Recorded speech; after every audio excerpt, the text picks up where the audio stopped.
Assalamualaikum warahmatullahi wabarakatuh. Alhamdulillah alladzi an'amana bi ni'matil iman wal islam. Asyhadu an la ilaha illallah wahdahu la syarikalah, iyyahu na'budu wa iyyahu nasta'in. Wa asyhadu anna Muhammadan 'abduhu wa rasuluhu al-mab'uts rahmatan lil alamin. Allahumma shalli ala sayyidina Muhammad wa sayyidina Muhammad kama shallaita wa sallamta ala sayyidina Ibrahim wa ala sayyidina Ibrahim fil alamin innaka Hamidum Majid. Amma ba'd fa ya ibadallah usikum wa nafsi bi taqwallah wa ta'ati lalakum tuflihun. Wa qala ta'ala fi kitabil 'aziz billahi minasyaitonir rajim. Bismillahirrahmanirrahim. Ya ayyuhalladzina amanu taqullaha haqqa tuqatih wa la tamutunna illa wa antum muslimun. Wa fi ayatin ukhra qad aflaha man zakkaha wa qad khaba man dassaha. Shadaqallahul azim. Jamaah Jumat belakang Allah Subhanahu wa taala. Ini merupakan Jumat pertama setelah bulan suci Ramadan. Kita sudah melakukan ibadah, yaitu sudah dididik dengan berpuasa, kita dilatih menahan diri dari makan dan minum, kemudian menahan hawa nafsu.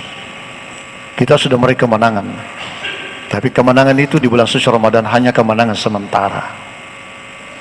Kemenangan yang sesungguhnya ketika kita masuk dalam surga baru dianggap menang.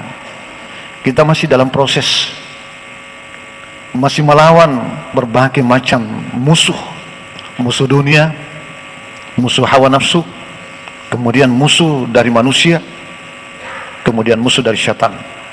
Itu 4 musuh kita. Nanti kita bisa dianggap menang ketika kita masuk dalam surga Allah.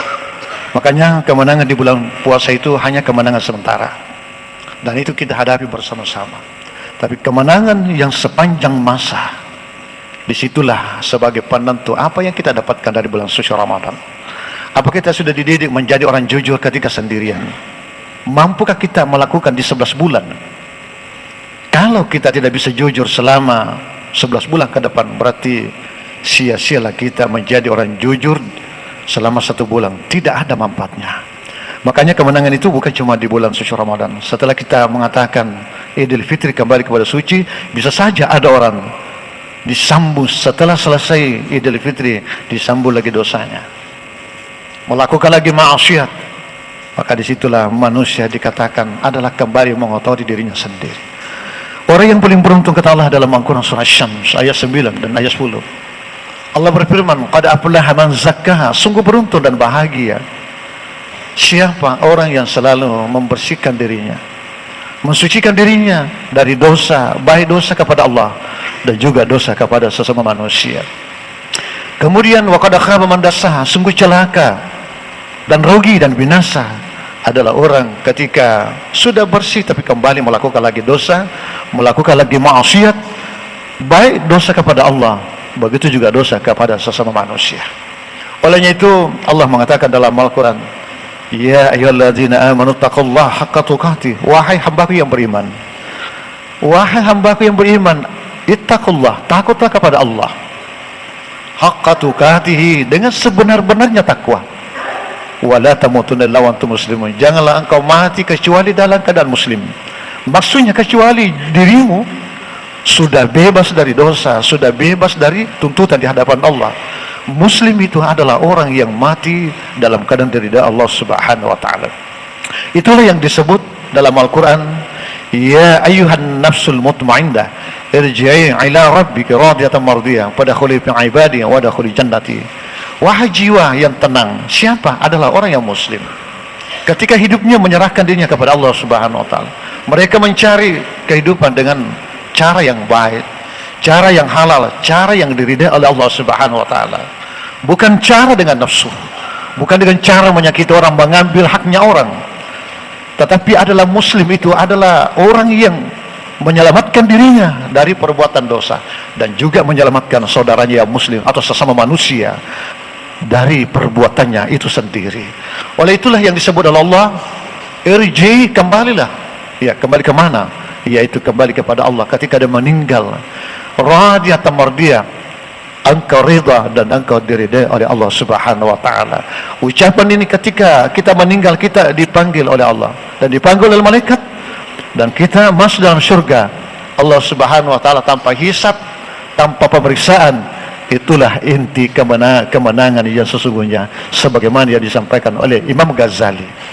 Imam Ghazali menyebutkan kemenangan itu ada beberapa, termasuk kemenangan setelah Idul Fitri. Yang kedua, kemenangan ketika kita mati dalam keadaan husnul khatimah. Yang ketiga, ketika mati selamat dari jembatan Shiratal Mustaqim, tidak masuk neraka. Dan terakhir adalah ketika masuk di dalam surga Allah tanpa hisab. Itulah yang kita cari dan diinginkan semua oleh manusia. Tetapi Ibrahim bin Adham mengatakan, bagaimana engkau mau masuk surga Allah? Perbuatanmu bukan perbuatan ahli surga.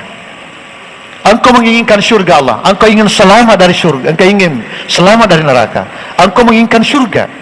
Tetapi perbuatanmu bukan perbuatan ahli surga. Engkau mengatakan hawa nafsu itu adalah musuh, tetapi selama ini engkau taat dengan hawa nafsumu. Engkau mengatakan iblis itu, setan itu adalah musuhku, tapi perbuatanmu sehari-hari, baik sendiri maupun berjamaah, yang kau lakukan adalah perbuatan setan. Engkau mengatakan setan itu adalah musuhku, tetapi yang kau lakukan selama ini, yang perbuatanmu itu adalah perbuatan mengikuti setan. Bagaimana engkau mengatakan saya takut dengan neraka, padahal yang kau lakukan adalah perbuatan ahli neraka? Itulah kata yang disampaikan oleh salah seorang ulama namanya Ibrahim bin Adham. Olehnya itu kunci kemenangan.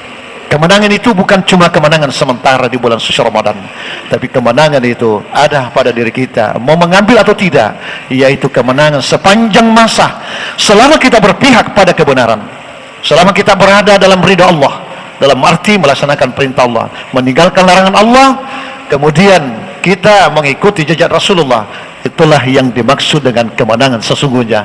Dan mati kita, mati dalam keadaan husnul khatimah dan kembali kepada Allah adalah jiwa yang tenang, jiwa yang ridha, jiwa yang diridhai oleh Allah Subhanahu wa taala, dan masuk surga Allah adalah dalam keadaan selamat.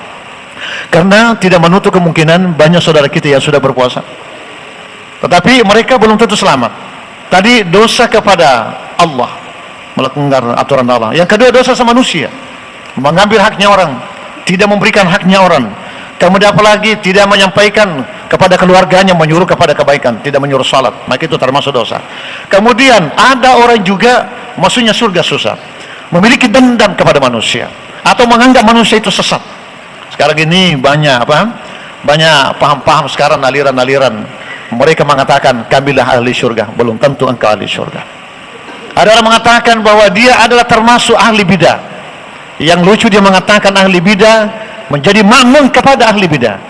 Engkau maka ada yaronasang baca doanya permasam pajang ahli bidah. Perbuatan membaca doa sesudah sholat ahli bidah. Tahu tidak ahli bidah? Ahli bidah itu adalah ahli neraka yang tidak bisa keluar, sama dengan orang kafir. Dia mengatakan dia ahli bidah karena baca zikir sesudah sholat. Tapi kenapa engkau ikut kepada ahli bidah? Ketika mereka sholat, engkau berada di belakangnya. Ketika mereka berdoa, engkau tinggalkan. Saya tinggalkan karena dia melakukan bidah. Tapi ketika engkau sholat, engkau ikut di belakangnya. Berarti sholatmu tidak diterima oleh Allah Subhanahu wa taala. Kenapa?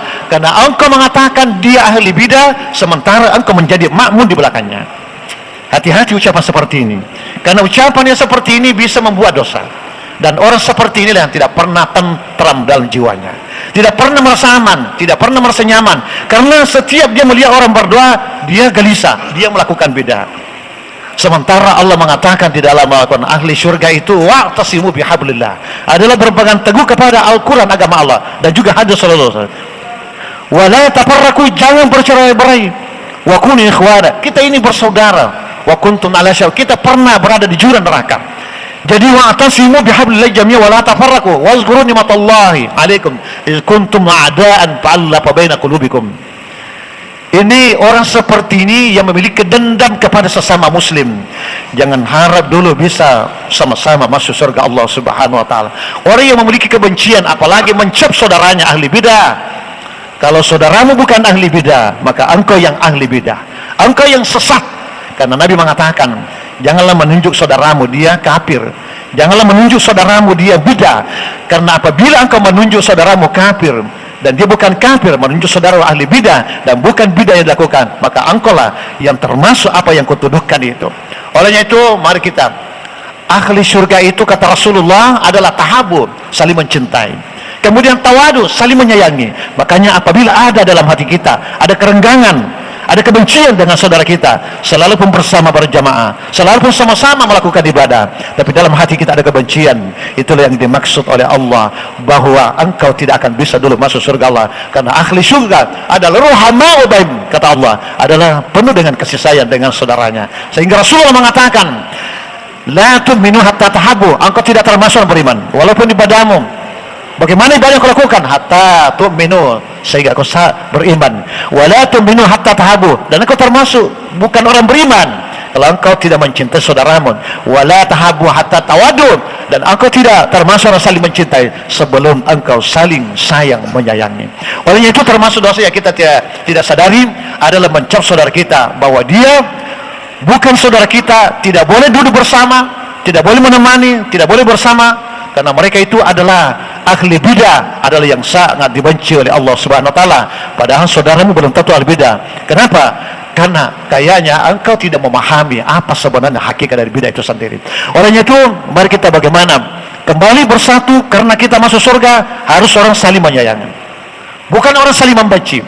Kalau saudaramu kau benci, berarti engkau yang tertunda masuk surga Allah. Karena ahli surga itu kata Rasulullah adalah ciri-cirinya tahabu, tawadu, adalah saling kemurhamau, kata Allah. Kemudian kata Rasulullah, tahabu, tawadu adalah saling menyayangi, kata Allah.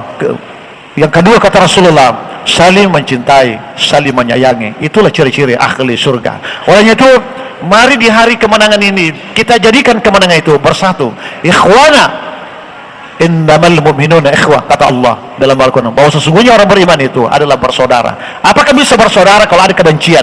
Maka bukanlah ciri orang yang bersaudara kalau ada dendam, ada kebencian kepada saudaranya sendiri. Maka itu adalah termasuk dosa yang kita lakukan, karena di dalam hati kita ada dendam, ada kebencian kepada saudara kita. Silakan berbeda, tapi saudara tetap harus kita jaga, saling menyayangi tetap kita jaga, saling mencintai tetap kita jaga, karena itu merupakan kata Rasulullah ciri-ciri dari ahli surga.